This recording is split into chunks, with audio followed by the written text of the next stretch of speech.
So இன்னைக்கு SRH டீம்ல என்ன மாதிரியான சேஞ்சஸ்லாம் பண்ண போறாங்க SRH உடைய பிளேயிங் 11 பார்க்க போறோம். சோ ஸ்ட்ராங்கான பேட்டிங் கடப்பார பேட்டிங் சொல்லக்கூடிய இந்த SRH உடைய பேட்டிங் லைனப்ல ஹெட்ன்றவர் தான் இந்தியாவுக்கே தலைவலின்னு பேசணும். இப்போ 9 டீமுக்கு தலைவலியா இருக்கிறாரு. இந்தியன்ஸ் அப்படினாலே அடிச்சு தும்சம் பண்றாருங்க. யாருக்குமே பயப்படுறது இல்ல, ஒருத்தருக்குமே அசறது இல்ல, எல்லாரையுமே அடிச்சு விரட்டுறாரு. அவருடைய பெர்ஃபார்மன்ஸ் டாப்ல வர இருக்கு. டாப் 5லயே டாப் 10லயே அவருடைய லீடிங் ஸ்கோரர் இருக்கு. சோ அப்படி இருக்கிற ஹெட் சூப்பரா பெர்ஃபார்ம் பண்ணிட்டு இருக்காரு. இஷான் கிஷன் ஃபர்ஸ்ட் ஒரு 100 அடிச்சார், அதுக்கப்புறம் ஆளையே காணோம். அபிஷேக் சர்மா அதுக்கப்புறம் பேட்டிங் சொதப்பல். ரெட்டி மேல செம்ம பெட்டிங் கட்டினாங்க. ரெட்டி சூப்பரா ஆடுவாரு அப்படி இப்படின்னு கேப்டன் அளவுக்கு யோசிச்சாங்க ரெட்டியே. அதுக்கப்புறம் அவரும் ஆடவே இல்லை. சோ பேட் கமிங் சூப்பரா போலிங் போடுறாரு, சூப்பரா பேட்டிங் ஆடுறாரு. ஆனா அதுக்கு மேல அவரால் ஒன்னும் பண்ண முடியல. சோ இந்த மாதிரியான இருக்கிற கிளாஸ்ன்ற ஒருத்தர் இருக்காரு, கிளாசன். இந்த கிளாசனுடைய இன்னிங்ஸை இன்னைக்கு பார்த்தே ஆகணுங்க. சோ இல்ல அப்படின்னா SRH வந்து அடுத்தடுத்த தோல்விகளுக்கு கண்டிப்பா பதில் சொல்லி ஆகணும். ஏன்னா சம கொலவெறியில இருக்கிறாங்க ரசிகர்கள் எல்லாமே. சோ எப்படி CSK ரசிகர்களுக்கு அடுத்தடுத்து 2 தோல்வியோ அதே மாதிரியான பொசிஷன்ல தான் இன்னைக்கு SRH இருக்கு. சோ என்ன மாதிரியான சேஞ்சஸ் எல்லாம் இன்னைக்கு இந்த டீம்ல பண்ண வேண்டியது இருக்கும்? 11ஸ்ல ஏதாவது மாற்றம் இருக்குமா, இல்ல அவங்களுடைய பேட்டிங் ஆர்டர்ல ஏதாவது மாற்றம் இருக்குமா, இல்ல அவங்களுடைய பிளேயிங் ஸ்டைல்ல ஏதாவது மாற்றம் இருக்குமா? ஏன்னா 300 பேசிக்கிட்டு இன்னைக்கு நிறைய விஷயங்களை அவங்க கோட்டை விட்டுட்டாங்களா அப்படிங்கிறது தான் இவங்களை பார்த்தா எனக்கு கேள்வி எழுது. லிவி, நீங்க என்ன நினைக்கிறீங்க?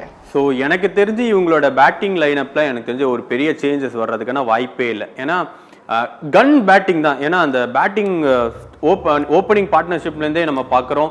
So Abhishek Sharma, Travis head, so இவங்க வந்து நின்றுட்டாங்கன்னா போதும். எனக்கு தெரிஞ்சு பவர் பிளேல ஒரு 100 ரன் அடிக்கிற அளவு இவங்க ஒரு பெரிய ஹிட்டர்ஸ் 2 பேருமே. ஸோ அப்படி பார்க்குறப்போ இந்த பேட்டிங்கை மாற்றுவாங்களா? பட் எங்க மிஸ் ஆகுது எனக்கு தெரிஞ்சு, நீங்க KKRக்கும் சரி SRHக்கும் சரி எங்க ஃபிளாப் ஆகுதுன்னு பாத்தீங்கன்னா ஓப்பனிங் பேட் பார்ட்னர்ஷிப் தான். இந்த தொடர்ந்து இந்த 3 மேட்ச்லயே பாத்தீங்கன்னா ஓப்பனிங் பார்ட்னர்ஷிப் பிரேக் ஆன பிறகு அவங்களோட மிடில் ஆர்டர்ஸ் வந்து ரொம்பவே கஷ்டப்பட ஆரம்பிச்சிட்டாங்க. ஸோ இஷான் கிஷன் பாத்தீங்கன்னா ஃபர்ஸ்ட் மேட்ச்ல ஒரு 100 அடிச்சாரு. அதுக்கப்புறம் பாத்தீங்கன்னா எனக்கு தெரிஞ்சு சிங்கிள் டிஜிட்ல அவுட் ஆக ஆரம்பிச்சிட்டாரு. ஸோ அவரோட பேட்டிங் வந்து எனக்கு தெரிஞ்சு அந்த ஃபர்ஸ்ட் மேட்ச்ல என்ன டீம் மாத்திட்டீங்களே அப்படின்னு ஆடினாரா, இல்ல SRH வந்து ஃபைனல் வரைக்கும் போகணும்னு ஆட போறாரா அப்படின்றது தான் ஒரு பெரிய கேள்விக்குறியா இருக்கு. ஸோ SRHல எனக்கு தெரிஞ்சு பேட்டிங் லைனப் ஸ்ட்ராங்கா இருக்கு, பட் இன்னும் வெளியே வராதது தான் மெயின் காரணமா இருக்கு அவங்களோட லாஸுக்கு.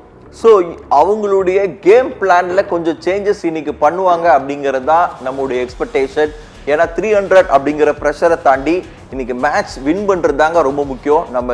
நம்ம டாப்ல வரணும், 4ல வராம நம்ம பாட்டுக்கு சூப்பரா ஆடி பட்டைய கலப்புற டீம்னு பில்டப்லாம் பேசி ஒரு பிரயோஜனம் இல்லை அப்படிங்கிறதா ஸோ SRHக்கு நம்ம சொல்லித்தர விஷயம். ஸோ இன்னைக்கான கேம் சேஞ்சர் எக்ஸ் ஃபேக்டர் என்னவா இருக்க போகுது அப்படிங்கிறத நம்ம பேச வேண்டிய நேரம் வந்துடுச்சு. எக்ஸ் ஃபேக்டர் அப்படின்னு சொன்னா கேமை திருப்பக்கூடிய விஷயம். நல்ல கவனிங்க, நேற்றைய மேட்ச்ல நம்ம சொன்ன எக்ஸ் ஃபேக்டர் போலர்ஸா தான் இருப்பாங்கன்னு சொன்னோம். எக்ஸாக்டா நடந்திருக்கு. சோ அதே மாதிரி இன்னைக்கான எக்ஸ் ஃபேக்டர் யார்? சோ SRH டீம்ல எக்ஸ் ஃபேக்டரா இருக்க போது என்ன? ஏன்னா அவங்களுடைய போலிங்ஸ் விட பேட்டிங் பட்டாளம் அப்படின்னு சொன்னா முக்கியமான விஷயம். அவங்களுடைய பேட்டிங்கை நம்பி தான் அவங்க டீமே இருக்கு. அப்படி இருக்கும்போது SRHக்கு வந்து டிராவிஸ் ஹெட் அப்படிங்கிறவர் போட்டிருக்காங்க.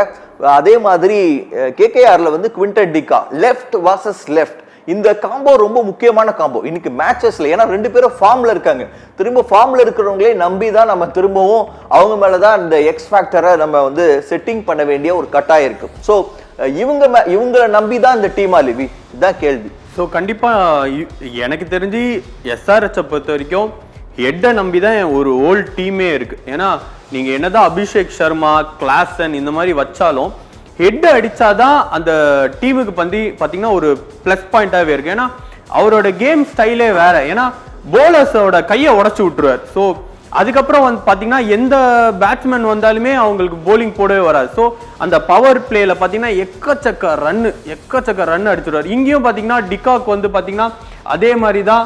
ஸோ ஆப்போசிஷன் போலர்ஸோட கையை உடைக்கக்கூடிய ஒரு ஆள். ஸோ இன்டர்நேஷனல் லெவலில் அவர் ரிட்டையர் ஆனாரும் இன்னும் இந்த IPLல பார்த்தீங்கன்னா தொடர்ந்து மேட்சஸ்ல ஆடக்கூடியதுல நல்லா ஸ்ட்ராங்காக தான் ஆடிட்டு இருக்கு. ஸோ அந்த ஓப்பனிங்ல வந்து பார்த்தீங்கன்னா இவங்க 2 பேர் இருக்கிறது வந்து அந்த டீமுக்கு ஒரு ப்ளஸ் பாயிண்டா நம்ம பார்க்குறோம்.